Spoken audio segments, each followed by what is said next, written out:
Sa gilid ng isang malawak na palayan sa bayan ng San Roque, nakatayo ang isang maliit at luma ng kubo na tila ba matagal nang sinubok ng panahon. Doon nakatira si Tomas, isang payat, maitim sa araw at tahimik na magsasaka na halos buong buhay ay inialay sa pagbubungkal ng lupa. Mula pa pagkabata ay sanay na si Tomas sa hirap. Maaga siyang naulila sa ama at ang kanyang ina na may pumanaw nang siya'y magbinata pa lamang. Naiwan sa kanya ang maliit na lupang minana, ngunit kalaunan ay napasakamay din iyon ng kanyang mayamang tiyuhin sa pamamagitan ng mga papeles na hindi niya lubos na naunawaan. Simula noon, naging upahang magsasaka na lamang siya sa lupang dati kanila. Wala kang mararating sa kabaitan mo, Tomas, madalas sabihin ng kanyang pinsang si Edgar, habang minamasdan siyang nakayuko sa pilapil. Kung ako sa'yo, umalis ka na lang dito. Hindi ka bagay sa mundo ng mga matagumpay. Ngumingiti na lamang si Tomas sa tuwing naririnig iyon. Sanay na siya. Tuwing madaling araw, bago pa sumilip ang araw, gising na siya. Tahimik siyang nagluluto ng kaunting lugaw sa kaiigib ng tubig mula sa poso bago tumungo sa bukid. Bitbit niya ang kanyang lumang asarol. Kalawangin na ang gilid ngunit matibay pa rin. Sa kabilang dulo ng baryo ay naroon ang malawak na hasyenda ni Don Ricardo Villamor, ang pinakamayamang hasyendero sa buong San Roque. Siya ang may-ari ng karamihan sa lupang sinasaka ng mga taga-baryo, kabilang na ang lupang binubungkal ni Tomas. Kilalang kilala si Don Ricardo sa pagiging mahigpit at mapagmataas. Isang umaga, habang abala si Tomas sa pagtatanim ng punla, dumating ang itim na pickup ng hasyendero. Huminto ito malapit sa pilapil at bumaba ang matandang lalaki na may suot na mamahaling sombrero. "Tomas!" Malakas niyang tawag. Mabilis na tumayo ang magsasaka at nagpunas ng pawis. "Magandang umaga po, Don Ricardo." Tiningnan siya ng matanda mula ulo hanggang paa na parang sinusukat ang kanyang halaga. "Mahina ang ani sa parte mo," malamig na sabi ng hasyendero. "Kung ganyan ka palagi, baka kailangan na kitang palitan." Bahagyang napayuko si Tomas. "Ginagawa ko po ang lahat, Don Ricardo. Nasira lang po talaga ng bagyo ang lupa nitong nakaraan." Umirap ang matanda. "Palusot. Ang taong masipag may resulta. Tandaan mo yan." Pagkasabi nito ay tumalikod na si Don Ricardo at sumakay muli sa sasakyan. Iniwan si Tomas na nakatayo sa gitna ng putikan. Huminga ng malalim ang magsasaka. Sanay na siya. Ngunit sa loob-loob niya, may kirot pa ring hindi may paliwanag. Sa baryo, kilala si Tomas bilang tahimik ngunit maaasahan. Kapag may nangangailangan ng tulong, pag-aani, pag-aayos ng bubong, o pagdadala ng may sakit sa bayan, isa siya sa unang dumarating. Pero kahit ganoon, hindi pa rin siya iginagalang ng sarili niyang mga kamag-anak. Isang hapon, dumaan siya sa bahay ng kanyang tiyuhing si Berto upang magtanong kung maaari siyang makiusap na maghulog muna sa utang niyang binhi. Nadatnan niyang nagkakainan ng pamilya sa loob. Masasarap ang ulam, may prutas pa sa mesa. Tumayo si Edgar nang makita siya. "Oh, Tomas," may halong panunuya sa boses nito. "May kailangan ka na naman ba?" Nagpakumbaba ang magsasaka. "Pinsan, kung maaari sana, baka pwedeng hulugan ko muna ang bayad sa binhi. Hindi pa kasi maganda ang ani." Hindi pa siya tapos ay naputol na siya ng tiyuhing si Berto. "Puro kadahilan," matigas na sabi nito. "Kung hindi mo kaya, huwag kang magtanim. Hindi charity ang bukid." Parang may malamig na tubig na ibinuhos sa dibdib ni Tomas. Tumango na lamang siya. "Sige po, pasensya na po." Tahimik siyang tumalikod at naglakad pa uwi habang palubog ang araw. Mahaba ang kanyang anino sa kalsadang lupa at bawat hakbang ay mabigat. Pagdating sa kubo, naupo siya sa lumang bangkong kahoy sa labas.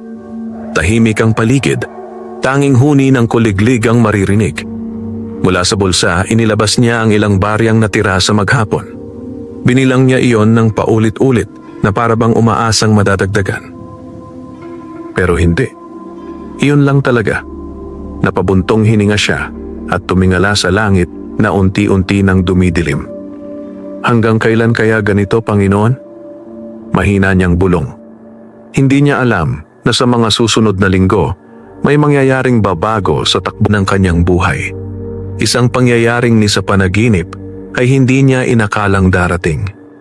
At sa baryong matagal ng sanay, na makita siyang api at minamaliit. Darating ang araw na ang pangalan ni Tomas ang magiging usap-usapan ng lahat. Ngunit sa gabing iyon, siya pa rin ay isang simpleng magsasaka, pagod, gutom, at may pusong patuloy na lumalaban sa kabila ng lahat. Humiga siya sa papag habang ang malamlam na ilaw ng gasera ay dahan-dahang kumukupas. Sa labas, patuloy ang ihip ng hangin sa palayan. At tahimik na umiikot ang kapalaran, naghihintay ng tamang sandali upang kumilos. Madaling araw pa lamang ay gising na si Tomas. Sanay na ang kanyang katawan sa lamig ng umaga at sa kirot ng mga kalamnan na tila hindi na tuluyang nawawala. Tahimik siyang bumangon mula sa papag at nagsindi ng gasera. Ang munting apoy ay nagbigay ng kaunting liwanag sa loob ng kanyang kubo. Nag-init siya ng tubig at naghanda ng payak na almusal, kaunting kanin na sinabawan ng asin at kape na halos kulay tubig na sa tipid. Hindi siya nagrereklamo. Para kay Tomas, sapat na ang may mailaman sa tiyan bago sumabak sa maghapong trabaho. Pagkatapos kumain, kinuha niya ang kanyang lumang sombrero at asarol saka lumabas sa malamig na hangin ng umaga. Habang naglalakad patungo sa bukid, napadaan siya sa maliit na tindahan ni Aling Celia. Bukas na ito kahit maaga pa at may ilan ng tambay na umiinom ng kape. "Oh, Tomas," tawag ng isa. "Maaga ka na naman." Umiti lang siya at tumango. "Ganun po talaga." Ngunit nang makalampas siya, narinig niyang may nagbulungan sa likod. "Kawawa naman yan. Buong buhay nagbanat ng buto. Wala pa ring nararating." Kasi masyadong mabait. Inaapakan tuloy. Hindi na lumingon si Tomas. Sanay na ang kanyang tainga sa ganitong usapan, pero sa kaibuturan ng puso niya, may kirot pa rin. Pagdating sa bukid, agad siyang nagtrabaho. Mataas na ang araw nang mapansin niyang paparating ang katiwala ni Don Ricardo na si Mang Doro. Kilala ito sa baryo bilang istrikto at madalas ay may kasamang pananakot kapag naniningil. "Tomas!" sigaw nito habang papalapit. Tumayo ang magsasaka at nagpunas ng pawis. "Magandang umaga po, Mang Doro." Hindi ngumiti ang katiwala. "May utos ang Don," sabi nito. "Sa susunod na linggo, tataasan ang parte ng hasyenda. Kailangan mas malaki ang maibigay mong ani." Parang kinabahan ang dibdib ni Tomas. "Pero Mang Doro, hirap na po kami sa dating hatian." Tumaas ang kilay ng matanda. "Hindi ako ang kausap mo. Utos yan ng Don. Kung ayaw mo, marami diyang naghihintay pumalit sa'yo." Natahimik si Tomas. Alam niyang totoo iyon. "Susubukan ko po." Mahina niyang sagot. Tumalikod na si Mang Doro, parang walang pakialam sa bigat ng iniwan niyang balita. Matagal na nakatayo si Tomas sa gitna ng pilapil. Sa bawat taon na lumilipas, parang lalo siyang lumulubog sa hirap. Kinagabihan, habang naglalakad siya pauwi, napansin niyang mas maingay kaysa karaniwan ng baryo. May mga nagkukumpulan sa tapat ng tindahan ni Aling Celia. Nang mapalapit siya, narinig niya ang usapan. "Uy, malaki raw ang jackpot ng loto ngayon. Mahigit 100 milyon daw. Kung ako manalo dyan, hindi na ako magbubungkal." Napahinto si Tomas. Hindi siya mahilig sa sugal. Sa totoo lang, bihira siyang gumastos sa bagay na hindi sigurado. Pero habang nakikinig siya, may kakaibang ideyang sumagi sa isip niya. Hindi niya iyon pinansin at nagpatuloy na lang siya sa paglakad. Pagdating sa kubo, umupo siya sa labas at minasdan ang malawak na bukirin na natatakpan na ng dilim. Sa bulsa niya, naroon pa ang huling 20 pesos na natira mula sa ipinagbili niyang ilang talbos ng kamote noong nakaraang araw. Matagal niya iyong tinitigan. 2 kilo na rin sana ng bigas iyon. Pero naalala niya ang balitang narinig. Dahan-dahan siyang napabuntong hininga. Kinabukasan, matapos ang trabaho sa bukid, napadpad ang kanyang mga paa sa bayan. Isang bagay na bihira niyang gawin kung walang mahalagang dahilan. Tumigil siya sa harap ng maliit na outlet ng loto. Maraming tao sa loob, karamihan ay may pag-asang nakaguhit sa mukha. Sandaling nag-alangan si Tomas. Pakiramdam niya, parang hindi siya nababagay doon. Pero maya-maya, dahan-dahan siyang lumapit sa bintana. Isang taya po, mahina niyang sabi habang iniabot ang 20 pesos. Tinanggap iyon ng tindera at iniabot sa kanya ang maliit na piraso ng papel. Mahigpit niya iyong hinawakan.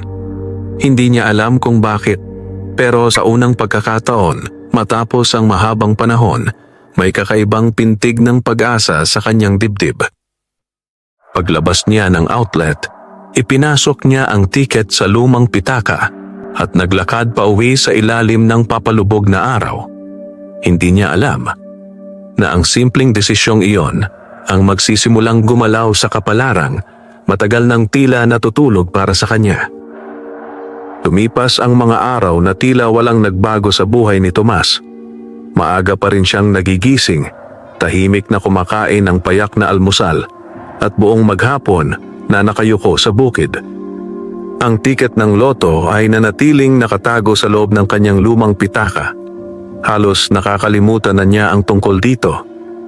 Hindi siya sanay umasa sa swerte. Para kay Tomas, ang tanging sigurado sa buhay ay pawis at tiyaga. Ngunit habang papalapit ang araw ng bunutan, napapansin niyang mas madalas pag-usapan ng mga tao sa baryo ang loto.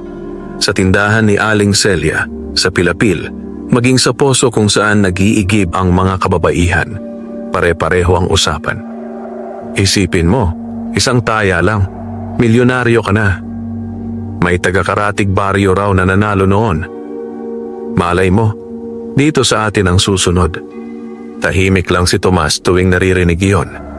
Hindi niya binabanggit na may tiket din siya. Para sa kanya, parang panaginip na mas mabuting huwag seryosohin. Isang hapon, habang nagbubungkal siya, muling dumating si Don Ricardo sa bukid. Mula pa lang sa pagpreno ng sasakyan, ramdam na ni Tomas ang bigat ng presensya nito. Tumigil siya sa trabaho at lumapit ng magalang. "Magandang hapon po, Don Ricardo."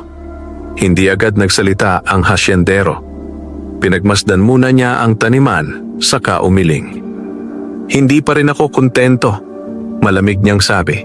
"Kung ganito ang magiging ani mo, baka sa susunod na taniman ay hindi ka na makabalik dito." Parang pinisil ang dibdib ni Tomas. "Ginagawa ko po ang lahat, Don." "Hindi sapat ang ginagawa mo," putol ng matanda. "Sa mundo ngayon, ang mahina, natatabunan." Tumalikod na ang hasyendero at sumakay sa sasakyan.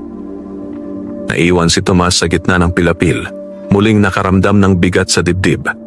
Sa dami ng taon na tiniis niya ang ganitong pagtrato, dapat sanay na siya. Pero may mga salitang kahit paulit-ulit marinig ay masakit pa rin. Kinagabihan, pagod na pagod siyang umuwi. Pagdating sa kubo, naupo siya sa labas habang pinagmamasdan ang mga alitap-tap sa palayan. Tahimik ang gabi, ngunit magulo ang kanyang isip. Hindi niya namalayang napahawak siya sa kanyang pitaka. Naramdaman niya ang tiklop ng papel sa loob. Tiket. Saglit siyang nag-alangan, saka ito inilabas at tinitigan sa ilalim ng mahinang ilaw ng gasera. Mga numero lamang iyon. Payak, tahimik, walang kasiguruhan. Napailing siya at ibinalik muli sa pitaka. "Hindi para sa akin ang ganyan," mahina niyang bulong sa sarili. Pero sa kaibuturan ng kanyang puso, may maliit na bahagi na umaasang kahit konti. Kinabukasan ang araw ng bunutan. Sa baryo, parang may kakaibang pananabik sa hangin. Sa tindahan ni Aling Celia ay may maliit na radyo na nakapatong sa mesa at doon nagtipo ng ilang taga-baryo. Si Tomas ay nasa bukid pa rin ng mga oras na iyon, abala sa pag-aayos ng pilapil na nasira ng tubig ulan. Hindi niya alam na nagsisimula na ang anunsyo ng mga numerong bubunutin. Hindi niya alam na sa bawat numerong binabanggit sa radyo, may isang tahimik na magsasaka sa gitna ng palayan na unti-unting lalapit sa kapalarang magpapabago sa kanyang buhay. At sa sandaling iyon, abala pa rin si Tomas sa pagbubungkal, pawis na pawis, at walang kamalay-malay. Na ilang oras na lamang, ang mundong matagal nang nanliit sa kanya ay magsisimulang umikot pabalik sa kanyang pabor. Hapon na nang matapos si Tomas sa bukid. Pagod ang kanyang katawan at mabigat ang mga hakbang pauwi, ngunit sanay na siya sa ganitong pakiramdam. Habang naglalakad sa maputik na daan, napansin niyang mas maingay kaysa karaniwan ng baryo. May mga nagkukumpulan sa tapat ng tindahan ni Aling Celia. May halong kaba at pananabik ang mga boses. Hindi sana siya titigil, ngunit may kung anong humila sa kanyang mga paa upang lumapit. Pagdating niya, narinig niya ang radyo na malakas na pinapatugtog. At narito na ang mga numerong nanalo sa jackpot. Napakunot ang noo ni Tomas. Bigla niyang naalala ang tiket sa kanyang pitaka. Tahimik siyang pumwesto sa gilid, halos nagtatago sa likod ng ibang tao. Isa-isang binanggit sa radyo ang mga numero. Sa una, hindi siya gumalaw. Nang marinig niya ang unang numero, napahawak siya sa pitaka. Nang marinig ang pangalawa, bahagyang bumilis ang tibok ng kanyang puso. Sa pangatlo, inilabas na niya ang tiket. Nang ikaapat na numero ang banggitin, napalunok siya. Sa ikalima, nagsimulang manginig ang kanyang mga daliri. At nang huling numero ay tuluyang mabanggit, parang tumigil ang mundo ni Tomas. Paulit-ulit niyang tiningnan ang tiket. 1, 2, 3. Hindi siya makahinga. Iisa ang nanalo sa jackpot ngayong gabi. Parang lumabo ang kanyang paningin. Muling bumaba ang tingin niya sa tiket. Eksaktong pareho. Lahat ng numero. Hindi siya agad nakagalaw. Hindi siya agad nakapagsalita. Para siyang nanigas sa kinatatayuan. Tomas, ayos ka lang ba? Tanong ni Aling Celia nang mapansin ang pamumutla niya. Dahan-dahan siyang tumingala. Namamaos ang boses niya nang magsalita. Aling Celia! Iniabot niya ang tiket na nanginginig ang kamay. Patingin nga po. Tahimik na kinuha iyon ng matanda at isa-isang sinuri habang nakikinig pa rin sa radyo. Unti-unting lumaki ang mga mata ni Aling Celia. Sandali. Muling tumingin sa tiket. Muling nakinig sa radyo. Pagkatapos ay napatingin kay Tomas. Punong-puno ng gulat ang mukha. Tomas, halos pabulong niyang sabi. Sa'yo ito. Parang kumalat ang katahimikan sa paligid. Ha? Sabat ng isang tambay. Kaninong tiket? Doon lamang napansin ng iba ang nangyayari. Maya-maya ay nagkagulo ang mga tao. Si Tomas daw. Hindi pwede. Totoo ba yan? Napatayo si Tomas, tila hindi pa rin makapaniwala. Sigurado po ba? Mahina niyang tanong. Mahigpit na tumango si Aling Celia. Anak, jackpot winner ka. Parang may dumagundong sa kanyang dibdib. Sa unang pagkakataon sa buong buhay niya, hindi niya alam kung ano ang gagawin. Hindi siya tumalon. Hindi siya sumigaw. Hindi siya tumawa. Tahimik lamang siyang napaupo sa bangko sa gilid ng tindahan, hawak ang tiket na tila ba napakabigat. Sa kanyang isip, unti-unting pumasok ang realidad. Ang magsasakang minamaliit, ang laging pinagkakaitan, ang halos mawalan ng lupang sinasaka. Siya ngayon ang nag-iisang nanalo sa napakalaking jackpot. at sa baryong matagal nang sanay na balewalain siya. Ngayong gabi, si Tomas na ang sentro ng usapan ng lahat. Hindi nakatulog si Tomas ng gabing iyon. Paulit-ulit niyang tinitingnan ang tiket na nakapatong sa lumang mesa sa loob ng kanyang kubo. Kahit ilang beses niyang kurutin ang sarili, hindi pa rin nawawala ang pakiramdam na baka panaginip lang ang lahat.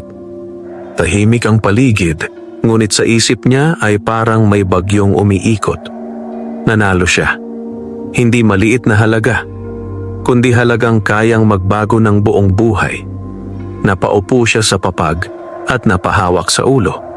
Sa dami ng taon na tiniis niya ang hirap, ang pangmamaliit at ang pang-aapi, hindi niya inakalang darating ang ganitong araw. Ngunit kasabay ng tuwa ay may kakaibang kaba sa dibdib niya. Alam niyang kapag kumalat ang balita, magbabago ang tingin ng mga tao sa kanya. Kinabukasan, maaga pa lamang ay may kumakatok na sa kanyang kubo. Nagulat si Tomas. Bihira siyang bisitahin ng ganito kaaga. Pagbukas niya ng pinto, bumungad ang kanyang pinsang si Edgar at ang tiyuhing si Berto. Nakangiti.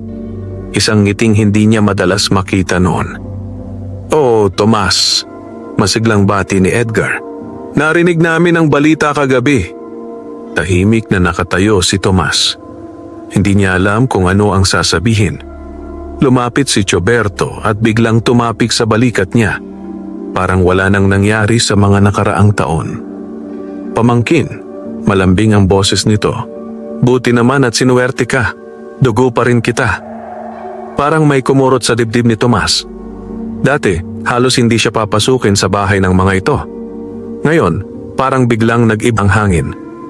"Salamat po," maikli niyang sagot. Nagkatinginan ang mag-ama, saka pumasok sa kubo kahit hindi inaanyayahan. Napansin agad ni Tomas ang pagbabago sa tono ng usapan. "Tomas," umpisa ni Edgar habang nakaupo sa bangko. "Alam mo, pamilya pa rin tayo. Kung may plano kang negosyo, pwede kitang tulungan." Tumango naman si Choberto. "Oo, marami kaming kakilala. Para hindi masayang ang pera mo." Tahimik na nakinig si Tomas. Hindi siya sumagot agad. Sa loob ng maraming taon, kabisado na niya ang tono ng mga taong may kailangan. At ngayon, malinaw na malinaw iyon. Maingat niyang hinawakan ang tiket na nasa bulsa. "Pag-iisipan ko po," mahinahon niyang sabi. Bahagyang nag-iba ang ekspresyon ni Edgar, pero mabilis din itong ngumiti muli. "Siyempre naman, nandito lang kami para sa'yo." Ilang minuto pa silang nag-usap ng kung ano-ano bago tuluyang umalis ang dalawa. Nang maisara ni Tomas ang pinto, saka lamang siya napabuntong hininga ng malalim. Ngayon pa lang, nararamdaman na niya ang bigat ng bagong buhay na paparating. Pagsapit ng tanghali, dumating naman si Mang Doro sa kubo, ang katiwala ni Don Ricardo. Hindi na ito kasing tikas ng dati. May bahid ng paggalang ang boses nito ngayon. "Tomas," sabi niya, "ipinapatawag ka ng Don. Kailan ka raw pwedeng dumaan sa hasyenda?" Sandaling natahimik si Tomas. Noon, siya ang laging pinaghihintay. Ngayon, siya na ang ipinapatawag. "Bukas po ng umaga," sagot niya. Tumango si Mang Doro at umalis. Matagal na nakatayo si Tomas sa pintuan ng kanyang kubo. Sa unang pagkakataon sa maraming taon, naramdaman niyang may nagbabago na sa ihip ng hangin sa San Roque. Pero sa kaibuturan ng kanyang puso, malinaw ang isang bagay. Hindi niya hahayaang baguhin ng pera ang pagkatao niya. At kung dumating man ang araw na siya ang magkakaroon ng kapangyarihan, sisiguraduhin niyang hindi niya gagawin sa kapwa magsasaka ang mga naranasan niyang hirap at pangmamaliit. Kinabukasan, maaga pa lamang ay handa na si Tomas. Hindi siya nagsuot ng mamahaling damit. Wala naman talaga siyang ganoon. Ang tanging sinuot niya ay ang pinakamalinis niyang polo at maayos na kupasing pantalon. Pinagpag niya ang lumang sombrero bago ito isinuot. Tahimik siyang naglakad patungo sa hasyenda ni Don Ricardo. Sa bawat hakbang, sariwa sa alaala niya ang mga panahong nakayuko siyang pumapasok doon. Bilang isang simpleng upahang magsasaka na laging kinakabahan. Ngunit ngayon, may kakaibang bigat ang hangin. Pagdating niya sa malaking tarangkahan, agad siyang pinapasok ng gwardiya, isang bagay na hindi dati nangyayari. "Doon ka na lang po dumiretso, Mang Tomas." Magalang na sabi nito. Bahagyang tumango si Tomas. Sa loob ng malawak na bakuran, napansin niyang tila mas maayos ang pagtanggap sa kanya. May mga manggagawang napapalingon, may ilan pang bumabati. Hindi siya sanay. Pagdating sa malaking bahay ng hasyendero, sinalubong siya ni Mang Doro. Naghihintay ang Don sa loob. Sabi nito, mas mahinahon kaysa dati. Dahan-dahang pumasok si Tomas. Nadatnan niya si Don Ricardo na nakaupo sa malaking silya. May hawak na tasa ng kape. Nang makita siya, bahagyang ngumiti ang matanda. Isang ngiting ngayon lang nasilayan ni Tomas. "Ah, Tomas," sabi ng hasyendero. "Umupo ka." Maingat na umupo ang magsasaka sa harap nito. Sandaling katahimikan ang namagitan sa kanila. Pagkatapos ay nagsalita ang Don. "Narinig ko ang tungkol sa pagkapanalo mo." "Pinalad lang po," simpleng sagot ni Tomas. Pinagmasdan siya ng matanda, tila sinusukat. "Malaking halaga ang napunta sa'yo," dugtong nito. "Hindi biro ang ganyang pera." Tumango si Tomas. Alam niya yon. Sumandal si Don Ricardo sa silya. "Alam mo, Tomas, mas malambot ang tono nito kaysa dati. Kung gugustuhin mo, pwede kitang tulungan magpalago ng pera mo. Marami akong koneksyon. Maraming oportunidad." Tahimik lang si Tomas. Parang pamilyar ang naririnig niya, katulad ng sinabi ng kanyang mga kamag-anak kahapon. Nagpatuloy ang hasyendero. "Sa totoo lang," sabi nito, "may ilang lupa sa gilid ng hasyenda na pwede mong bilhin. Magandang puhunan iyon." Doon bahagyang nagangat ng tingin si Tomas. Sa unang pagkakataon, diretso niyang sinalubong ang mga mata ng hasyendero. Hindi bastos, hindi palaban, pero matatag. "Salamat po sa alok, Don Ricardo," mahinahon niyang sabi. "Pero gusto ko pong pag-isipan munang mabuti ang lahat." Bahagyang natigilan ang matanda. Marahil ay hindi ito sanay na hindi agad nasusunod. Ngunit mabilis din itong ngumiti. "Siyempre, magandang mag-ingat." Tumayo na si Tomas. "Kung wala na po kayong ibang utos, Don, magpapaalam na po ako." Tumango ang hasyendero. "Bukas ang pinto ko sa iyo, Tomas." Paglabas niya ng malaking bahay, napansin ni Tomas na tila mas magaan ang pakiramdam ng kanyang dibdib. Hindi dahil yumaman siya, kundi dahil sa unang pagkakataon. Hindi na siya ang lalaking nakayuko sa harap ng mga taong minamaliit siya. Pag-uwi niya sa baryo, sinalubong siya ng ilang kapwa magsasaka. May halong hiya at pag-asa ang mga mukha ng mga ito. "Pare Tomas," mahina ang sabi ng isa. "Totoo ba talaga? Nanalo ka?"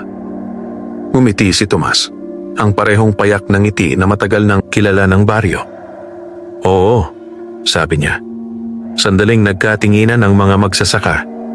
Pagkatapos ay may nagsalita muli, halos pabulong. "Pare, sana huwag mo kaming kalimutan." Parang may kung anong tumama sa puso ni Tomas. Tiningnan niya ang kanilang mga kamay. Magaspang, bitak-bitak, kapareho ng kanya. At sa sandaling iyon, may unti-unting nabubuong pasya sa kanyang isip.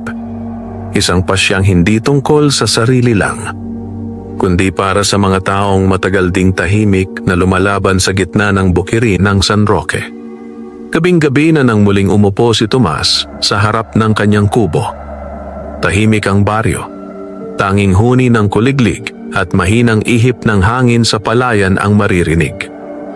Ngunit sa isip ni Tomas, napakaraming bagay ang gumugulo. Sa harap niya ay nakalatag ang ilang papel na ibinigay ng tagaloto sa bayan. Mga paalala kung paano kukunin ang premyo, saan pupunta, at ano ang mga dapat gawin. Paulit-ulit niya itong binasa kahit hirap siyang intindihin ang ibang bahagi. Hindi siya sanay sa ganitong mga dokumento, pero determinado siyang matuto. Kinabukasan, maaga siyang bumiyahe papuntang lungsod upang asikasuhin ang pag-claim ng kanyang napanalunan. Mag-isa lamang siya, walang kamag-anak, walang kaibigan. Mas kampante siyang ganon. Mahaba ang proseso, maraming pirma, maraming tanong, maraming beses siyang kinabahan na baka may magkamali. Ngunit sa huli, malinaw na sa kanya ang lahat. Ang perang dati tila imposible sa kanyang buhay ay ngayon ay nakala na sa kanyang pangalan. Pagbalik niya sa San Roque kinahapunan, mas lalo niyang naramdaman ang pagbabago sa pakikitungo ng mga tao. May mga bumabati, may mga biglang nangangamusta, may mga dati hindi siya pinapansin, ngayon nakangiti. Ngunit sa kabila nito, may mga mukhang hindi rin niya maiwasang mapansin, mga matang nagmamasid, nagkakalkula, nag-aabang. Kaya pagdating sa kubo, agad siyang naupo at nag-isip ng mabuti. Hindi niya pwedeng pabayaan lang ang pera.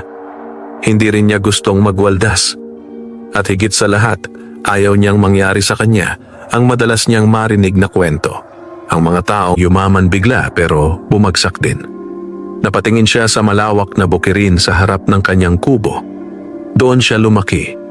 Doon siya naghirap. At doon niya nakita ang parehong paghihirap ng kapwa niya magsasaka. Unti-unting luminaw sa isip niya ang gusto niyang gawin. Kinabukasan, kumalat ang balita sa baryo. May binili si Tomas na maliit na lupang bakante sa gilid ng barangay. Hindi ito bahagi ng hacienda ni Don Ricardo. Sariling pera niya ang ginamit. Nagtaka ang mga tao. Akala ko magpapagawa siya agad ng malaking bahay. Baka magnenegosyo sa bayan. Bakit lupa pa ang inuna? Tahimik lang si Tomas habang pinagmamasdan ang lupang nabili niya. Kasama niya ang ilang kapwa magsasaka na dati niyang nakakasama sa bukid. Pare Tomas, tanong ni Mang Lito, ano bang plano mo dito? Huminga ng malalim si Tomas bago sumagot. Magpapatayo tayo ng bodega ng palay.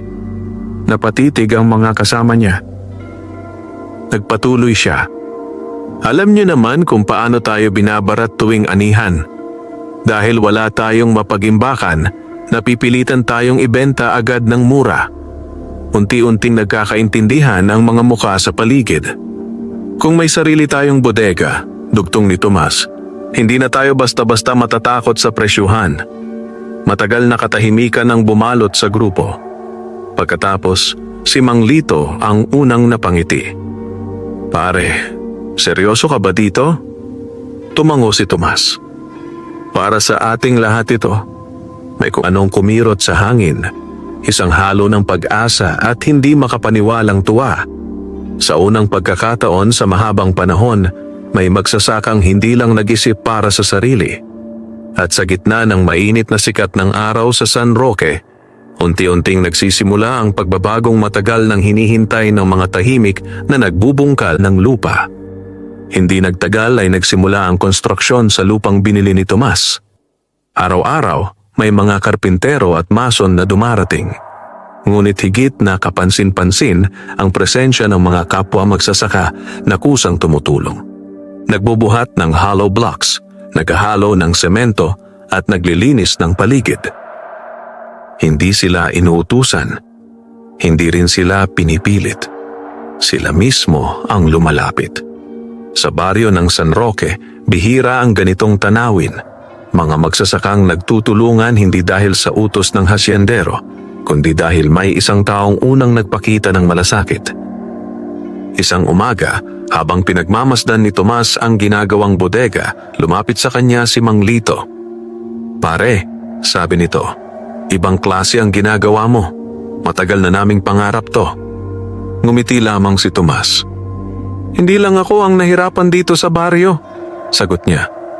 Panahon na siguro para may magbago. Ngunit hindi lahat ay natutuwa. Sa loob ng malaking bahay ng hacienda, tahimik na nakaupo si Don Ricardo habang kausap si Mang Doro. "Narinig niyo na po ba, Don?" sabi ng katiwala. Halos kalahati ng magsasaka sa baryo doon na tumatambay sa lupa ni Tomas. Mabagal na inilapag ng hasyendero ang tasa ng kape. "Ganoon ba?" Malamig niyang tugon. May ilang segundong katahimikan. "Hindi ko akalaing ganyan ang iisipin ng batang iyon," dugtong niya. Nakatinginan sila ni Mang Doro. "Patuloy niyo lang pong bantayan," sabi ng katiwala. Mukhang seryoso siya. Hindi sumagot si Don Ricardo, ngunit ang kanyang mga mata ay nanatiling nakatuon sa malayo, parang may malalim na iniisip.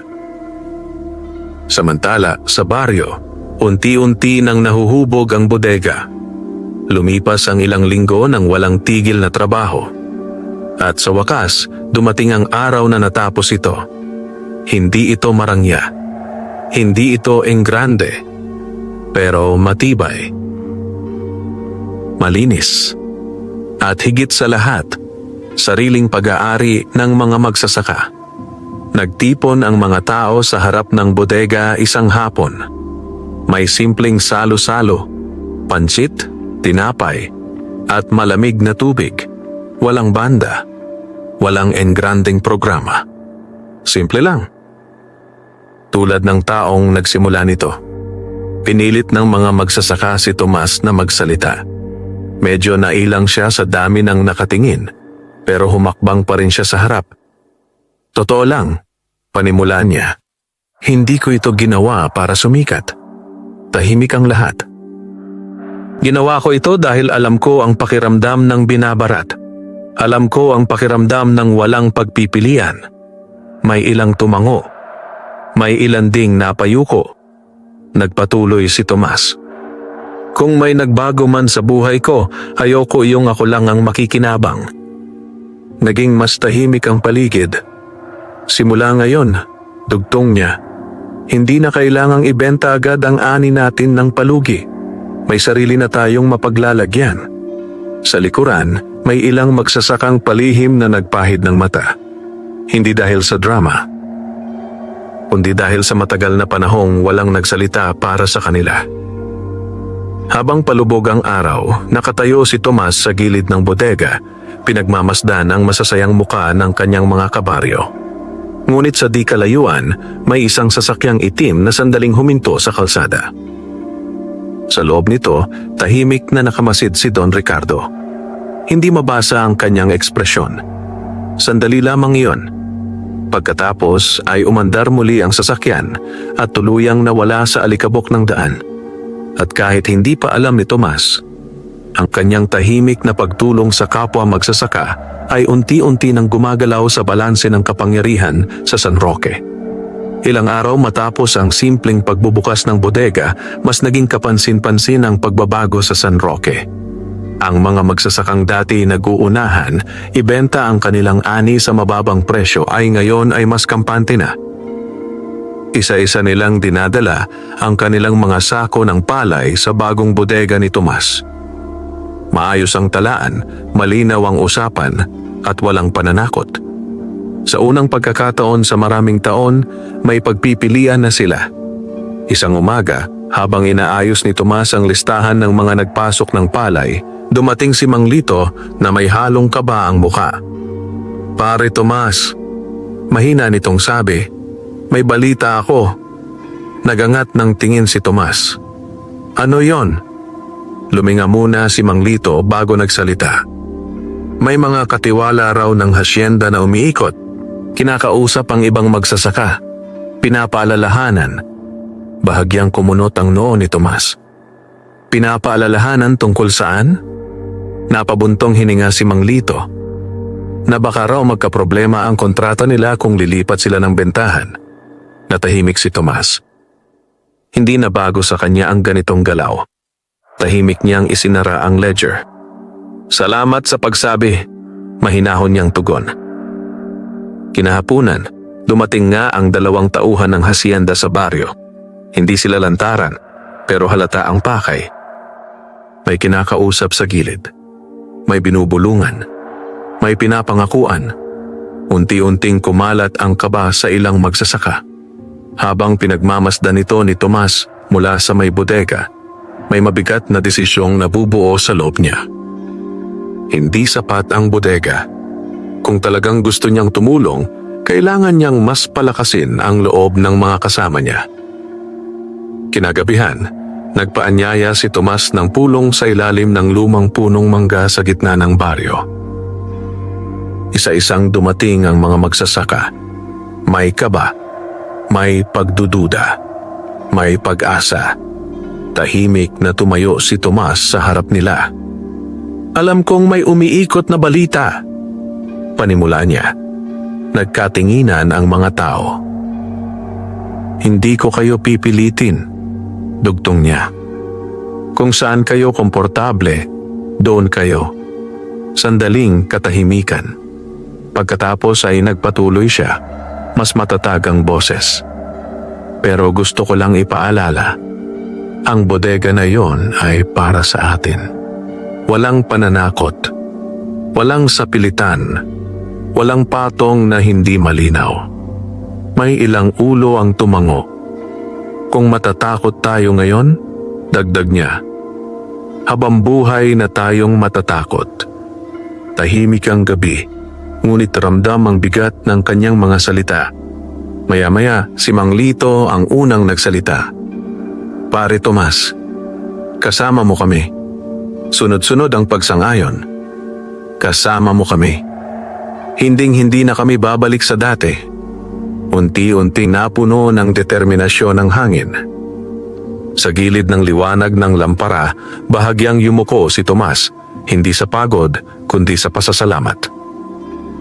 Ngunit sa kabilang dulo ng San Roque, sa loob ng malaking bahay ng hasyenda, mabigat ang katahimikan.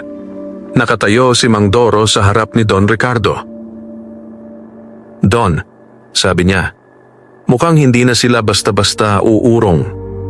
Matagal na hindi nagsalita ang matandang hasyendero. Nakatitig lamang siya sa madilim na bintana. Pagkatapos ay marahang nagsalita.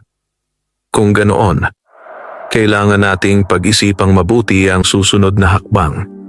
Hindi galit ang tono, hindi rin malakas, pero malamig.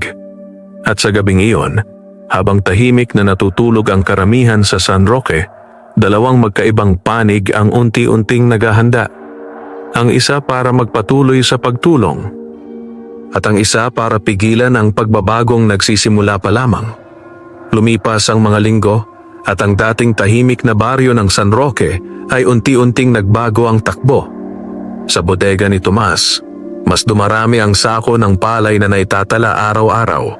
Ang mga magsasakang dati halos walang lakas ng loob ay ngayon ay mas matatag na ang tindig. Hindi man sila mayaman, may kaunting kapanatagan na sa kanilang mga mukha. Ngunit kasabay ng pag-usbong ng pag-asa ay ang pagbigat ng hangin sa paligid. Isang umaga, habang abala si Tomas sa pag-iinspeksyon ng bodega, napansin niyang may kakaibang katahimikan sa mga tao. May mga pabulong na usapan. May mga matang nag-aalala. Lumapit si Mang Lito, bitbit ang isang sulat. "Pare Tomas, may iniabot ang barangay kagabi." Tinanggap iyon ni Tomas at dahan-dahang binasa. Paanyaya ito sa isang pagpupulong sa munisipyo, kasama ang mga may-ari ng lupa, mga kinatawan ng magsasaka, at si Don Ricardo. Tahimik niyang tiniklop ang papel. Alam niyang darating din ang araw na ito. Dumating ang araw ng pagpupulong. Sa munisipyo ng San Roque, halos puno ang maliit na bulwagan. May mga magsasakang tahimik na nakaupo sa likuran. May ilang opisyal ng barangay, at sa harap, nakaupo si Don Ricardo. Maayos ang bihis at kalmado ang muka. Pagpasok ni Tomas, maraming napalingon. Hindi na siya ang dating lalaking halos hindi mapansin. Tahimik siyang umupo sa itinalagang upuan para sa kinatawan ng mga magsasaka. Nagsimula ang pagpupulong sa formal na paraan. May mga ulat, may mga paunang salita. Hanggang sa dumating ang puntong binuksan ang usapin tungkol sa pagbili at imbakan ng palay sa baryo. Tumayo si Don Ricardo. "Hindi ko kinukwestiyon ang hangarin ni Tomas," Mahinahon niyang sabi. Pero kailangan din nating tiyakin na hindi masisira ang matagal ng sistema ng produksyon sa San Roque. May ilang nagkatinginan. Nagpatuloy ang hasyendero. Kung magkakaroon ng hindi kontroladong imbakan at bentahan, maaaring maapektuhan ang daloy ng ani at presyo sa merkado. Tahimik ang lahat. Ramdam ang bigat ng kanyang impluensya. Ilang sandali ang lumipas bago tumayo si Tomas. Hindi siya nagtaas ng boses. Hindi siya nagmadali. Don Ricardo, mahinahon niyang panimula. Wala po akong balak sirain ang sistema. Nakatitig ang lahat sa kanya. Ang gusto ko lang po, dugtong niya, ay magkaroon ng patas na pagpipilian ang maliliit na magsasaka. May ilang magsasakang napayuko, tila tinamaan. Nagpatuloy si Tomas. Kung maayos ang presyo at malinaw ang usapan, wala pong problema. Pero kung ang magsasaka ay laging gipit dahil wala siyang mapag-imbakan. Sandali siyang huminto. Hindi po iyon patas. Tahimik ang buong bulwagan. Maging si Don Ricardo ay hindi agad nagsalita. Sa unang pagkakataon sa mahabang panahon, may magsasakang tumayo sa harap ng kapangyarihan. Hindi para makipag-away, kundi para magsalita ng totoo. Pagkatapos ng pagpupulong, isa-isang lumabas ang mga tao. Walang sigawan, walang iskandalo, pero malinaw sa lahat. May nagbago na sa San Roque. Habang naglalakad pa uwi si Tomas sa dapit hapon, nilapitan siya ni Mang Lito. Pare, sabi nito, may ngiti sa labi. Iba ka na talaga. Bahagyang umiling si Tomas. Hindi, sagot niya. Ganito na ako noon pa. Tumingin siya sa malawak na bukirin na unti-unting nilalamon ng papalubog na araw. Marami pang darating na pagsubok. Alam niya iyon. Pero ngayon, hindi na siya nag-iisa. At sa baryong minsang tumingin sa kanya bilang isang hamak na magsasaka, si Tomas ay unti-unti nang nagiging ilaw ng pag-asa. Hindi dahil sa kanyang yaman, kundi dahil pinili niyang manatiling tao sa gitna ng biglang pagangat ng kapalaran. Mula nang matapos ang pagpupulong sa munisipyo, lalong naging maingat si Tomas sa bawat hakbang. Hindi niya ipinagmalaki ang kanyang paninindigan. Kinabukasan, tulad ng nakasanayan, maaga pa rin siyang bumangon at dumiretso sa bodega upang tingnan ang mga bagong dating na ani. Para sa kanya, ang tunay na pagbabago ay hindi nasusukat sa mga salita sa pulong, kundi sa araw-araw na gawa. Ngunit kapansin-pansin ang mas mabigat na hangin sa San Roque. May ilang magsasakang nag-aatubiling lumapit. May mga bulong-bulungan na umabot sa kanyang pandinig. May mga nagsasabing baka raw maghigpit ang hasyenda. May nag-aalala na baka mawalan ng kontrata. Hindi niya sila masisi. Isang hapon, habang nagbibilang siya ng mga sako sa loob ng bodega, may isang matandang magsasaka ang dahan-dahang lumapit. Si Mang Isko yon, isa sa pinakamatagal nang nagbubungkal sa hasyenda. Anak, mahina nitong sabi, may itatanong sana ako. Huminto si Tomas at lumapit. Ano po yon, Mang Isko? Napakamot sa ulo ang matanda. Kung sakaling, sabihin ko lang, kung sakaling gipitin kami ng hasyenda, may maaasahan ba kami dito sa bodega mo? Diretsong tumingin si Tomas sa kanya. Hindi ko po kayang palitan ng hasyenda, tapat niyang sagot. Pero hanggat kaya ko, hindi ko pababayaan ang mga magsasakang gusto ng patas na bentahan. Matagal na tumitig si Mang Isko sa kanya. Pagkatapos ay marahang tumango. Salamat anak, sabi nito. At sa simpleng sagot na iyon, may ilan pang magsasakang nakarinig at unti-unting lumapit. Samantala, sa malaking bahay ng hasyenda, hindi nakaligtas sa pansin ni Don Ricardo ang patuloy na paglipat ng ani sa bodega ni Tomas. Tahimik siyang nakaupo sa beranda habang nag-uulat si Mang Doro. Don, sabi ng katiwala. Hindi man lahat, pero dumarami ang nag-iimbak doon. Hindi agad nagsalita ang hasyendero. Sa halip, marahan niyang ibinaba ang tasa ng kape. "Gaano karami?" tanong niya. "Hindi pa kritikal," sagot ni Mang Doro. "Pero kung magpapatuloy ang ganito, hindi na nito tinapos ang pangungusap." Matagal na nag-isip si Don Ricardo. Pagkatapos ay marahan siyang tumayo. "Huwag muna tayong gagalaw," sabi niya. Nagulat si Mang Doro. "Don? Mas gusto kong makita kung hanggang saan naaabot ang batang iyon." Dugtong ng matanda. Malamig ang tinig, ngunit hindi galit. May kung anong kalkulasyon sa kanyang mga mata. Sa baryo, hindi alam ni Tomas ang eksaktong iniisip ng hasyendero, pero ramdam niya na hindi pa tapos ang lahat. Kaya isang umaga, tinipon niya ang ilang magsasaka sa bodega. Hindi ito engrandeng pulong. Bilog lamang sila na nakaupo sa mga sako ng palay. "Mga kasama," panimula niya. "Habang lumalaki ang iniimbak natin, kailangan din nating maging mas maayos." Naglabas siya ng ilang papel. "Nagpatulong ako sa kooperatiba sa bayan. Tutulungan nila tayong magparehistro bilang samahan." Nagkatinginan ang mga magsasaka. "Samahan?" ulit ni Mang Lito. Tumango si Tomas. "Kung sama-sama tayo, mas malinaw ang usapan, mas protektado tayo, at mas may boses tayo sa presyo." Unti-unting lumiwanag ang mga muka sa paligid. Hindi lang pala bodega ang plano niya. Mas malaki pa. Sa gilid ng umaga sa San Roque, habang sumisikat ang araw sa ibabaw ng palayan, unti-unting nahuhubog ang isang samahan ng mga magsasaka, pinangunahan ng lalaking minsang minamaliit ng lahat. At sa pagkakataong ito, ang pagbabago ay hindi na basta pansamantala. Nagsisimula na itong magugat. Unti-unting umusad ang plano ni Tomas. Sa tulong ng kooperatiba mula sa bayan, nagsimula ang pag-aayos ng mga papeles para sa formal na samahan ng mga magsasaka sa San Roque. Hindi ito naging madali. Maraming kailangang pirmahan, maraming kailangang ipaliwanag, at maraming beses na kinailangan ni Tomas na bumiyahe papunta sa munisipyo. Pero hindi siya umatras. Sa bawat pagod na nararamdaman niya, naaalala niya ang mga taong dati tahimik na nagtitiis sa mababang presyo ng ani. Isang umaga, habang nakapila ang ilang magsasaka para sa pagpapatala sa samahan, napansin ni Tomas ang isang pamilyar na mukha sa gilid ng bodega. Si Edgar. Tahimik itong nakatayo, tila nagmamasid. Lumapit si Tomas.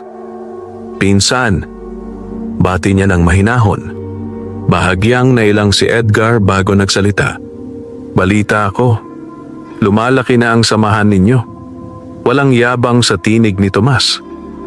"Sinusubukan lang naming ayusin ang sistema." Sandaling natahimik si Edgar. Ibang-iba ang tono nito kaysa dati. Wala ang panunuya. Kung sakali, alanganin nitong sabi, "May puwang pa ba ako dyan?" Hindi agad sumagot si Tomas. Naalala niya ang mga taon ng pangmamaliit. Ang mga pagkakataong halos hindi siya papasukin sa bahay ng mga ito. Ang mga salitang binitiwan noon. Pero naalala rin niya kung bakit niya sinimulan ang lahat. Hindi para gumanti, kundi para magbago ang takbo. Maingat siyang tumango. Kung magsasaka ka rin at handang sumunod sa patakaran ng samahan, sabi niya, bukas ang pinto. Bahagyang napayuko si Edgar. Salamat. Mahina nitong tugon. At sa simpleng tagpong iyon, may maliit na piraso ng lumang sugat sa baryo ang nagsimulang maghilom. Lumipas ang ilang linggo. Opisyal nang nairehistro ang samahan ng mga magsasaka ng San Roque. May malinaw na talaan. May iskediul ng imbakan. May kasunduan sa patas na bentahan. Hindi pa ito perpekto. Marami pang kailangang ayusin. Pero malinaw ang direksyon. Isang hapon, habang abala si Tomas sa pag-aayos ng bagong delivery ng sako, dumating si Mang Doro. Hindi ito nakasimangot tulad ng dati. Pinapatawag ka ng Don, sabi nito. Bahagyang kumabog ang dibdib ni Tomas. Ngayon din po ba? Tumango ang katiwala. Pagdating niya sa hacienda, iba ang pakiramdam. Tahimik. Malamig. Pagpasok niya sa malaking bahay, nadatnan niya si Don Ricardo na nakatayo sa may bintana, nakatanaw sa malawak na bukirin. Hindi agad ito lumingon. Marami ka nang nagawa sa maikling panahon, Tomas, sabi ng hasyendero. Magalang na tumayo si Tomas. Sinusubukan ko lang pong tumulong. Dahan-dahang humarap ang matanda. Hindi galit ang mukha nito, pero mabigat. Alam mo, dugtong ni Don Ricardo, maraming nagsasabing binabago mo raw ang takbo ng San Roque. Tahimik lang si Tomas. Nagpatuloy ang hasyendero. Ang tanong ko sa iyo, bahagyang huminto ang matanda. Hanggang saan mo balak dalhin ang pagbabagong yan? Sa unang pagkakataon, hindi nag-atubili si Tomas. Diretso siyang tumingin sa matandang hasyendero.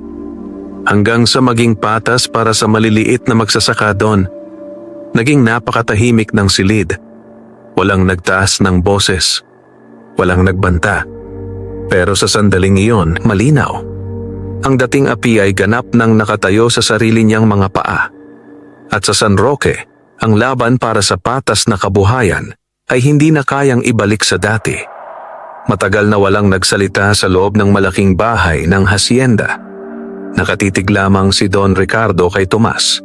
Tila sinusukat ang lalim ng kanyang mga sinabi. Samantala si Tomas ay nanatiling tuwid ang tindig. Hindi mayabang, ngunit hindi na rin ang dating lalaking madaling matinag.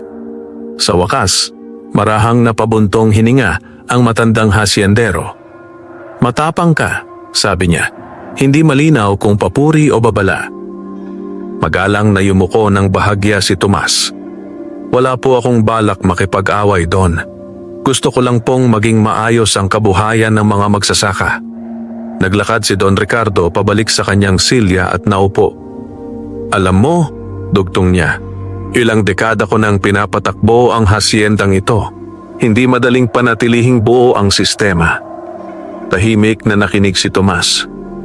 Kapag nagulo ang daloy ng ani, patuloy ng matanda, hindi lang ako ang maapektuhan, pati ang buong bayan. Dahan-dahang tumango si Tomas. Nauunawaan ko po iyon, sagot niya. Kaya nga po malinaw ang patakaran sa samahan. Hindi po namin hinaharang ang sinuman. Binibigyan lang po namin ng alternatibo ang maliliit na magsasaka. Sandaling nag-isip si Don Ricardo. Hindi ito agad sumagot. Sa halip, tumingin ito sa malayo, sa malawak na bukirin na parehong bumuhay sa kanilang dalawa sa magkaibang paraan. Pagkaraan ng ilang sandali, muling nagsalita ang matanda. Sabihin na nating, hinahayaan kitang ituloy ang ginagawa mo. Bahagyang kumabog ang dibdib ni Tomas, pero nanatili siyang kalmado. Pero, dugtong ng hasyendero, siguraduhin mong hindi mauuwi sa kaguluhan ng baryo. Hindi po, agad na sagot ni Tomas. Hanggat kaya ko, maayos po ang lahat. Matagal na pinagmasdan ni Don Ricardo ang kanyang muka. Parang naghahanap ng anumang bakas ng panlilinlang. Wala siyang nakita. Sa huli, marahan itong tumango. Makakaalis ka na. Paglabas ni Tomas sa hacienda, malalim ang kanyang paghinga. Hindi iyon tahasang tagumpay, pero hindi rin iyon pagkatalo. Sa ngayon, may puwang pa para sa pagbabago. Lumipas ang mga buwan. Mas naging organisado ang samahan ng mga magsasaka sa San Roque. Nadagdagan ng miyembro. Mas maayos ang imbakan. Nakapagbenta sila ng palay sa mas magandang presyo sa bayan. Hindi man biglang yumaman ang mga magsasaka, ramdam ang unti-unting paggaan ng buhay. May mga batang nakabalik sa paaralan. May mga bahay na napaayos ang bubong. May mga utang na unti-unting nababayaran. At sa gitna ng lahat ng yon, nanatiling simple ang pamumuhay ni Tomas. Hindi siya nagpatayo ng malaking mansyon. Hindi siya nagbago ng asal. Tuwing umaga, makikita pa rin siyang naglalakad sa pilapil, nakikipag-usap sa kapwa magsasaka at tumutulong sa bodega. Isang dapit hapon, habang nakaupo siya sa labas ng kanyang kubo, lumapit si Mang Isko. "Anak," sabi ng matanda, may ngiti sa labi. "Malayo na ang narating ng baryo natin." Tumingin si Tomas sa malawak na palayan na gininto ang tinatamaan ng papalubog na araw. "Malayo pa po," mahina niyang sagot. Ngumiti si Mang Isko. Pero nagsimula na. Tahimik na tumango si Tomas. Dahil alam niyang totoo iyon. Ang magsasakang minsang minamaliit at inaapi ay hindi lamang yumaman sa pera. Natuto siyang gamitin ang biyaya para magtayo ng pag-asa. At sa San Roque, ang pagbabago ay hindi na isang pangarap lamang. Isa na itong realidad na unti-unting inaani ng buong baryo. Dumating ang panahon ng anihan na may kakaibang sigla sa San Roque. Sa mga nakaraang taon, ang ganitong panahon ay laging may kasamang kaba. Mababang presyo, madali ang bentahan, at mga magsasakang halos walang napapala matapos ang buwan ng paghihirap. Ngunit ngayon, iba ang ihip ng hangin. Maaga pa lamang ay abala na ang bodega ni Tomas. Sunod-sunod ang dating ng mga kariton na may kargang palay. Maayos ang pila. May nagtutala, may tumitimbang, may nag-aayos ng sako. Ang dating magulong bentahan sa tabi ng kalsada ay napalitan ng sistemang malinaw at patas. Habang pinagmamasdan iyon ni Tomas, lumapit si Mang Lito na hindi maitago ang tuwa. "Pare," sabi nito, "ngayon lang ako nakaranas na hindi ako nagmamadaling ibenta ang ani ko." Napangiti si Tomas. "Karapatan natin yan. Mas mataas pa ang alok ng trader sa bayan," dugtong ni Mang Lito. "Dahil maramihan na raw tayo." Tahimik na tumango si Tomas. Iyon ang matagal niyang gustong mangyari, ang magkaroon ng lakas ang maliliit kapag nagsama-sama. Ngunit hindi pa rin tuluyang nawawala ang tensyon sa baryo. Isang tanghali, dumating ang balita na may ilang bagong patakaran ng hasyenda. Mas mahigpit na kontrata para sa mga magsasakang nananatili roon. Hindi ito lantaran laban sa samahan, ngunit malinaw ang mensahe. Habang nag-uusap ang ilang magsasaka sa lilim ng bodega, ramdam ang pag-aalala. "Pare Tomas," sabi ng isa, "baka lalo tayong gipitin." Tahimik na nakinig si Tomas bago nagsalita. "Hindi tayo lalaban sa gulo," mahinahon niyang sabi. "Mas aayusin pa natin ang sistema natin." Nagkatinginan ang mga magsasaka. "Paano?" tanong ni Mang Isko. Dahan-dahang inilabas ni Tomas ang isang folder. "Nakipag-usap ako sa bangko sa bayan," sabi niya. "May programa sila para sa maliliit na magsasaka. Mababang interes na pautang para sa binhi at pataba." Napamulagat ang ilan. "Kung may puhunan tayo," dugtong ni Tomas, "hindi na tayo kailangang umasa sa mahal na pautang sa labas." Unti-unting napalitan ng pag-asa ang kaba sa paligid. Hindi lamang pala imbakan ng plano ni Tomas. Unti-unti niyang binubuo ang buong sandigan ng mga magsasaka. Lumipas ang ilang linggo. Mas naging maayos ang takbo ng samahan. May malinaw na pondo, may simpleng opisina sa gilid ng bodega, at may mga kabataang tumutulong sa pagtatala. Isang hapon, habang papalubog ang araw, muling tumigil ang itim na sasakyan sa di kalayuan ng bodega. Nasa loob si Don Ricardo.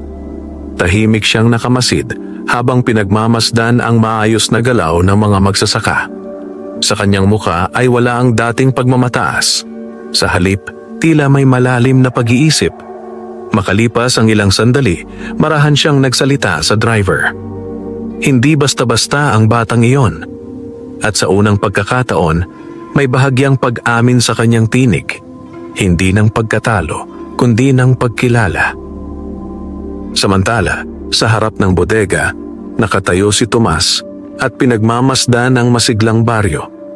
Marami na ang nagbago. Marami pa ang kailangang baguhin. Pero malinaw sa kanyang puso, ang yaman na dumating sa kanya ay hindi aksidente.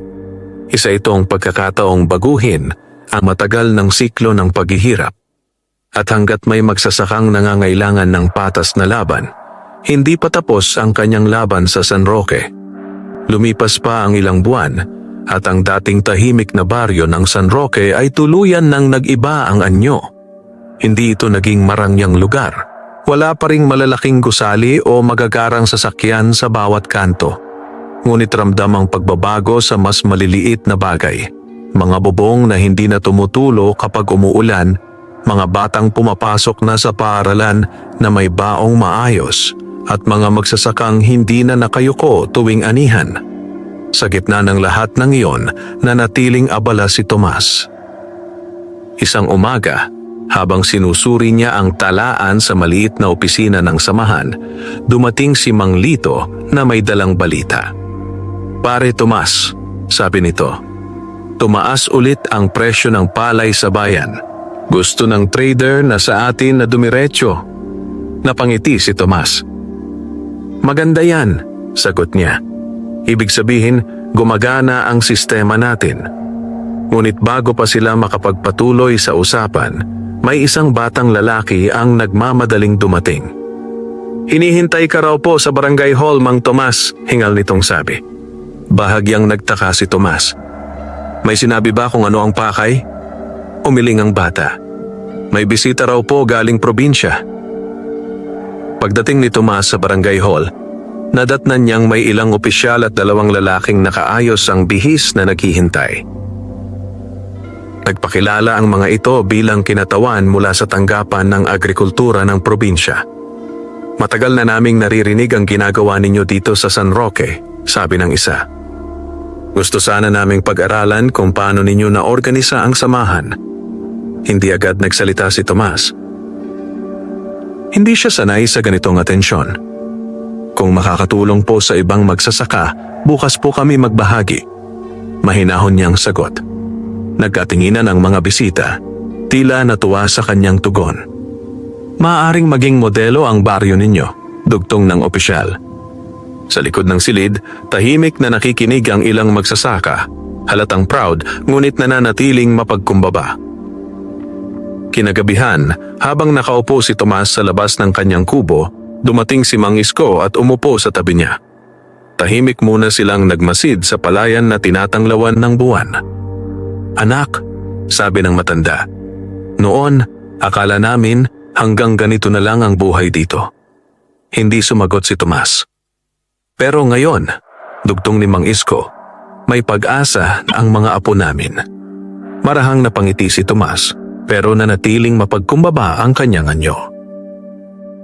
"Hindi ko po ito magagawa mag-isa," sagot niya. "Kung hindi rin kayo sumama, wala ring mangyayari." Tumango ang matanda. Pagkaraan ng ilang sandali, muling nagsalita si Mang Isko. "Alam mo ba, pati si Don Ricardo, iba na raw ang tono ngayon." Bahagyang napaangat ang kilay ni Tomas. "Talaga po?" "Oo," sabi ng matanda. "Hindi na raw siya ganon kahigpit. Mukhang napaisip mo rin." Tahimik na napatingin si Tomas sa malayo. Hindi niya iyon inaasahan. Hindi niya rin iyon ipinaglaban. Pero kung may kahit kaunting pagbabago sa dating matigas na sistema, sapat na iyong patunay na may saysay ang lahat ng kanyang ginawa. Sa ilalim ng tahimik na gabi sa San Roque, malinaw na ang kwento ng isang minamaliit na magsasaka ay hindi na lamang tungkol sa pagkapanalo sa loto, kundi tungkol sa kung paano niya ginamit ang biyaya upang itaas ang buong baryong minsang kasama niyang lumaban sa hirap ng buhay. Dumating ang tag-ulan sa San Roque na may kasamang malalakas na buhos ng ulan at pabugso-bugsong hangin. Sa mga nakaraang taon, ang ganitong panahon ay laging kinatatakutan ng mga magsasaka. Isang malakas na bagyo lamang ay maaaring magpabagsak sa kanilang buong ani at magbalik sa kanila sa pagkakautang. Ngunit ngayon, mas handa na ang baryo. Sa pamumuno ni Tomas at ng samahan, naipon ang sapat na pondo para sa emergency na tulong. Naipamahagi ang mas matitibay na binhi. Naayos ang mga kanal sa palayan upang hindi agad bahain ang taniman. Isang hapon, habang malakas ang ulan sa labas, abala si Tomas sa bodega kasama ang ilang magsasaka na nag-iinspeksyon ng mga sako.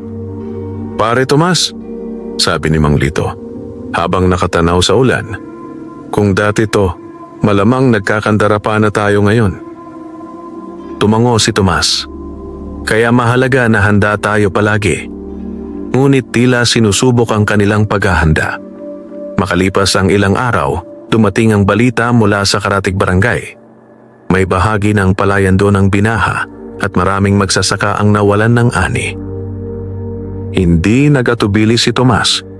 Kinabukasan, tinipon niya ang mga kasapi ng samahan sa bodega.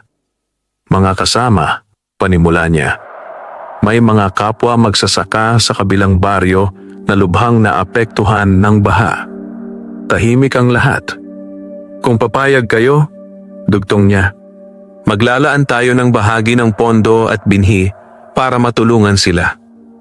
Nagkatinginan ang mga magsasaka. Hindi biro ang hinihingi niya. Ang pondo ay pinaghirapan nilang buuin. Ilang segundo ang lumipas. Pagkatapos, si Mang Isko ang unang nagsalita.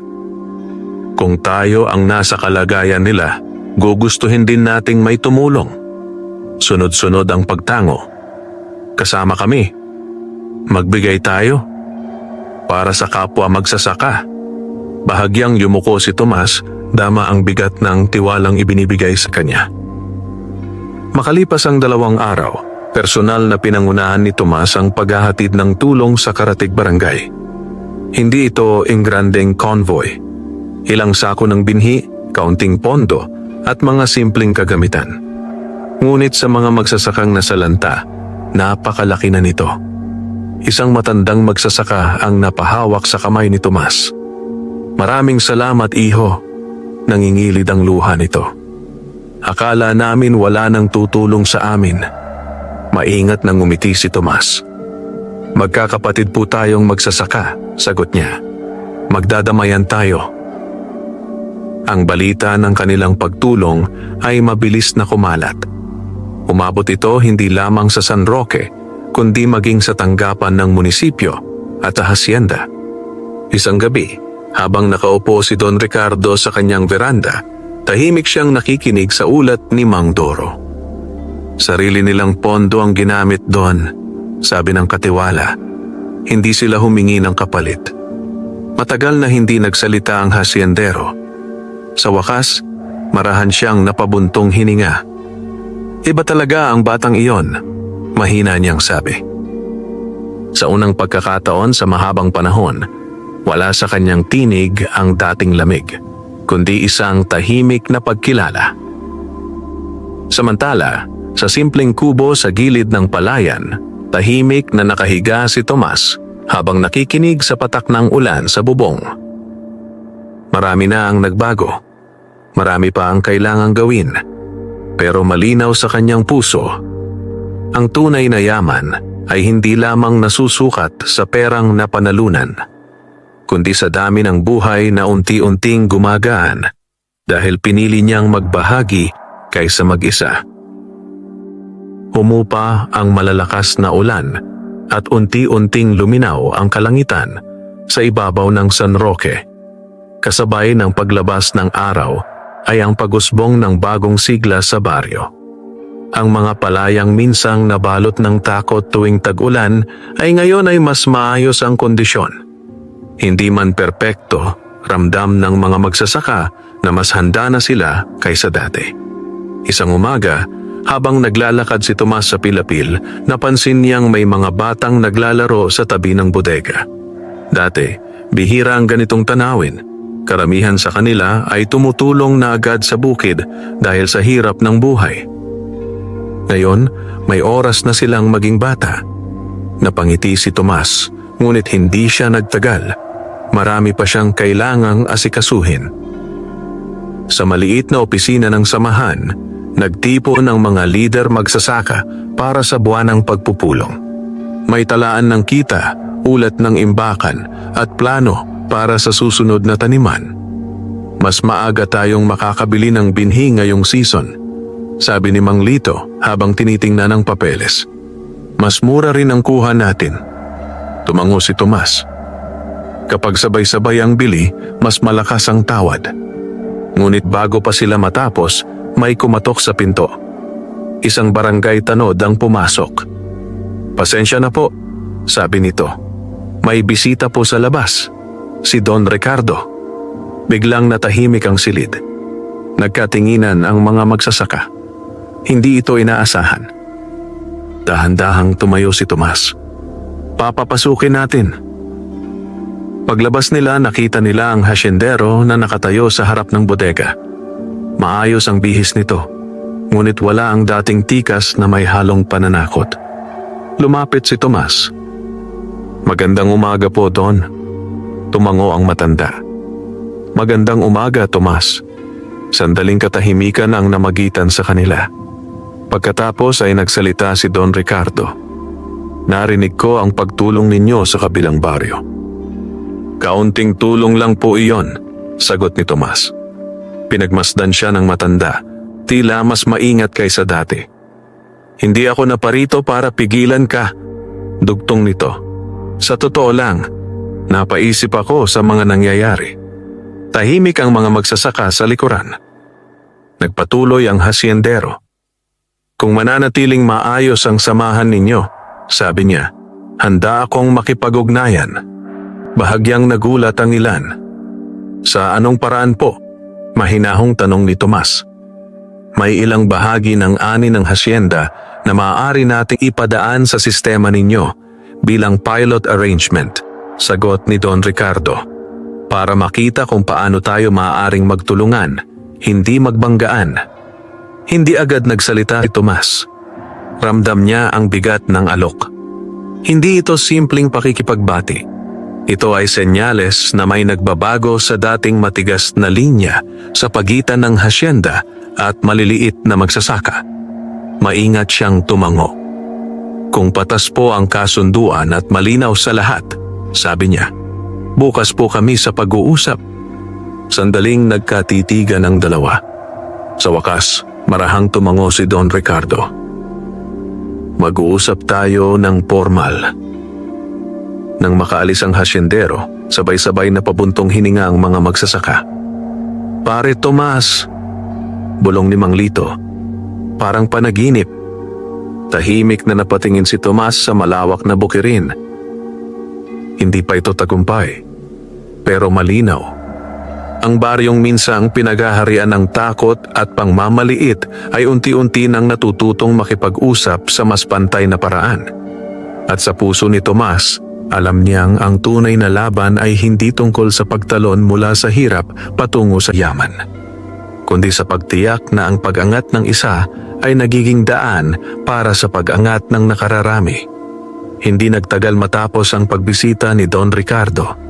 Naging abala ang samahan sa paghahanda para sa formal na pag-uusap. Hindi nagmadali si Tomas. Alam niyang mahalaga ang bawat detalye. Sa maliit na opisina sa gilid ng bodega, isa-isa nilang inihanda ang mga tala. Presyo ng bentahan, kapasidad ng imbakan, sistema ng pagtitimbang, at malinaw na hatian. Hindi siya pumayag sa malabong usapan. Gusto niya, kung may kasunduan man, patas ito sa lahat. Isang hapon, habang nagre-repaso sila ni Mang Lito ng mga papeles, napansin ng huli ang katahimikan ni Tomas. "Pare," sabi nito, "kinakabahan ka ba?" Bahagyang ngumiti si Tomas. "Hindi naman sa kaba," sagot niya. "Mas iniisip ko lang na baka ito na ang pagkakataong tuluyan nang magbago ang sistema dito sa San Roque." Tumango si Mang Lito. "Malayo na ang narating natin, pero kailangan pa ring maging maingat," dugtong ni Tomas. Dumating ang araw ng formal na pag-uusap. Sa bulwagan ng barangay, muling nagtipon ang mga kinatawan ng samahan at ng hasyenda. Ngunit iba ang pakiramdam ngayon. Wala ang dating tensyon na tila handang sumabog anumang oras. Sa halip, may tahimik na pag-iingat sa magkabilang panig. Naupo si Tomas sa harap kasama ang ilang lider magsasaka. Sa kabilang panig ay si Don Ricardo at ang kanyang mga tauhan. Naunang nagsalita ang hasyendero. Gusto kong linawin, mahinahon niyang sabi, na ang layunin natin dito ay makita kung paano tayo parehong makikinabang. Tumango si Tomas. Iyan din po ang hangarin namin, sagot niya. Sinimula nilang isa-isang talakayin ang mga detalye. Presyo, dami ng ani, schedule ng imbakan, at pananagutan ng bawat panig. Hindi naging madali ang usapan. May mga sandaling humaba ang katahimikan. May mga puntong kinailangang ulitin ang paliwanag. Pero kapansin-pansin ang isang bagay, walang nagtaas ng boses. Sa huli, matapos ang mahabang talakayan, nagkasundo sila sa isang pilot arrangement para sa susunod na anihan. Hindi pa ito pang matagalan, pero malinaw itong unang hakbang. Paglabas ng bulwagan, sinalubong si Tomas ng mga magsasaka na naghihintay sa labas. Pare, kumusta? Tanong ni Mang Isko. Bahagyang ngumiti si Tomas. Nagsimula na, sabi niya. Unti-unting lumuwag ang mga balikat ng mga nakapaligid. Sa di kalayuan, sandaling napatingin si Don Ricardo kay Tomas bago sumakay sa kanyang sasakyan. Sa pagkakataong iyon, hindi na sila magkalaban na nakaharap sa magkabilang dulo ng bukirin, kundi dalawang taong unti-unting natututong maghanap ng gitna. Kinagabihan, habang nakaupo si Tomas sa harap ng kanyang kubo, tahimik niyang pinagmamasdan ang mga alitap-tap sa palayan. Mahaba pa ang daan. Marami pang pagsubok ang darating. Pero malinaw sa kanyang puso. Ang bining itinanim niya noong araw na pinili niyang tumulong sa kapwa magsasaka ay nagsisimula ng tumubo. At sa San Roque, ang dating kwento ng pang-aapi ay unti-unti nang napapalitan ng kwento ng pagkakaisa at pag-angat. Dahan-dahan, ngunit totoo. Dumating ang susunod na anihan na may kakaibang pananabik sa buong San Roque. Ito ang unang pagkakataon na susubukin ang napagkasundo ang pilot arrangement sa pagitan ng samahan ng mga magsasaka at ng hacienda ni Don Ricardo. Hindi man ito malaking pagbabago sa papel, ramdam ng lahat na mahalaga ang magiging resulta nito. Maaga pa lamang ay abala na ang bodega. Mas organisado na ngayon ang galaw. May malinaw na schedule ng dating ng ani. May hiwalay na talaan para sa pilot arrangement at may mga kabataang sinanay upang tumulong sa pagtitimbang at pag-record. Habang pinagmamasdan ni Tomas ang maayos na pila ng mga kariton, lumapit si Mang Lito na halatang may halong kaba at tuwa. Pare, sabi nito, parang ibang-iba na talaga ang takbo ngayon. Tumango si Tomas. Sana tuloy-tuloy na. Hindi naging perpekto ang unang linggo. May ilang pagkaantala sa schedule. May mga magsasakang nagtanong sa bagong sistema. May mga tauhan ng hacienda na kailangang paulit-ulit na linawin ang proseso. Ngunit sa halip na magkapikunan, kapansin-pansing pinili ng magkabilang panig ang mag-usap. Isang tanghali, habang inaayos ang talaan, lumapit si Mang Doro kay Tomas. May ilang magsasaka na naguguluhan pa sa schedule. Sabi nito, mas mahinahon kaysa dati. Baka pwede nating linawin sa susunod na batch. Walang pag-aalinlangan na tumango si Tomas. Ayusin natin, sagot niya. Maikli ngunit malinaw ang palitan. At sa simpleng usapang iyon, mas lalong naging maayos ang daloy kinabukasan. Pagkalipas ng ilang linggo, unti-unting lumabas ang resulta. Mas maayos ang imbakan. Mas mataas ang average na bentahan. At higit sa lahat, mas kampante ang mga magsasaka. Isang hapon, nagtipon ang samahan sa bodega upang pakinggan ang paunang ulat. Habang binabasa ng kabataang tagatala ang mga numero, kapansin-pansin ang unti-unting pagliwanag ng mga mukha sa paligid. Pare Tomas, mahina ngunit nanginginig sa tuwa ang boses ni Mang Isko. Ngayon lang ako nakakita ng ganitong resulta sa buong buhay ko sa bukid. Bahagyang yumuko si Tomas. Pinaghirapan natin to, sabi niya. Ilang araw matapos iyon, muling dumating si Don Ricardo. Ngunit sa pagkakataong ito, hindi na bilang nagmamasid mula sa malayo. Lumapit siya mismo sa bodega. Tahimik na tumigil ang usapan ng mga tao.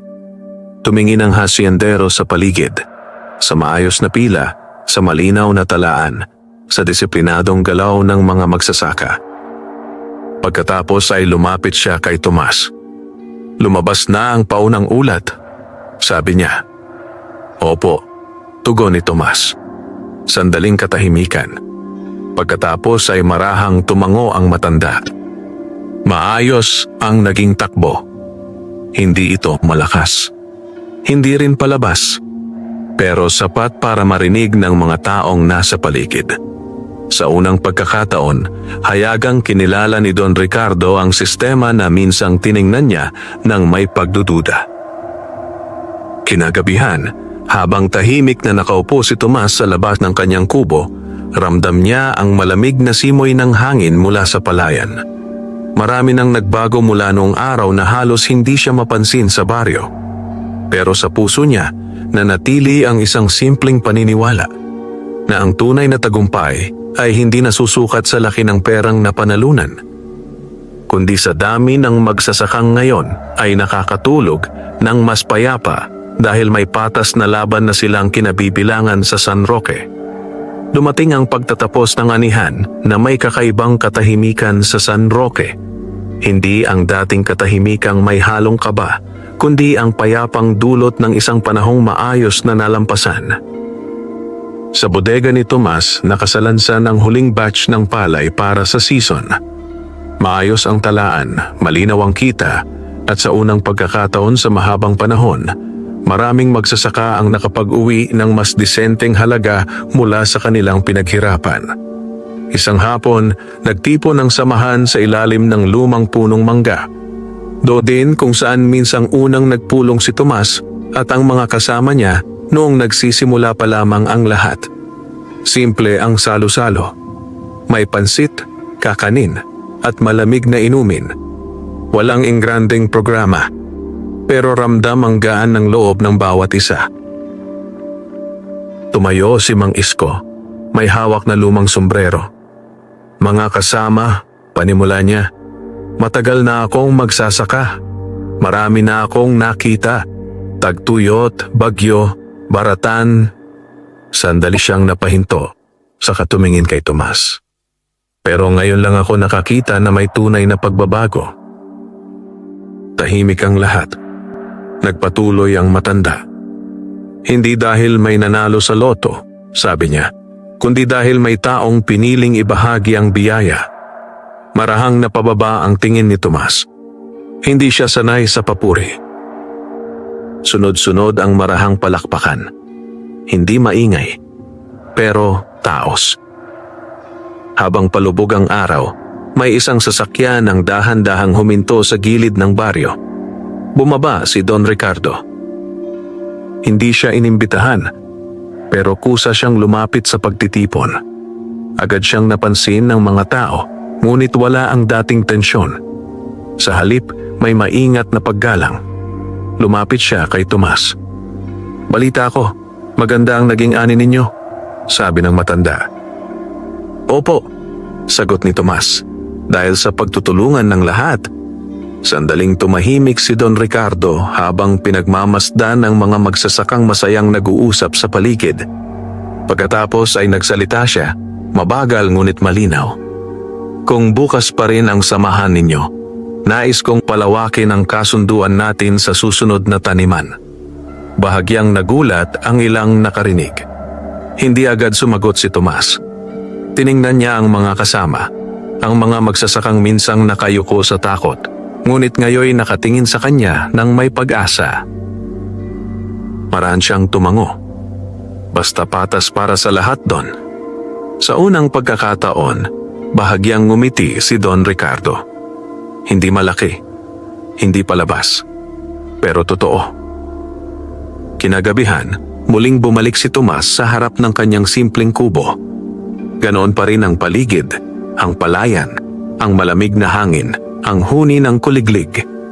Hindi niya binago ang kanyang tirahan. Hindi niya hinabol ang marangyang buhay. tahimik siyang umupo sa lumang bangko. Mula sa malayo, tanaw niya ang bodega, punong-puno ng ani at pag-asa. Naalala niya ang mga panahong minamaliit siya, ang mga araw na halos wala siyang maihain sa hapag. Ang gabing naglakas loob siyang tumaya ng 20 pesos. Napangiti siya ng bahagya. Ang swerte ay dumating minsan.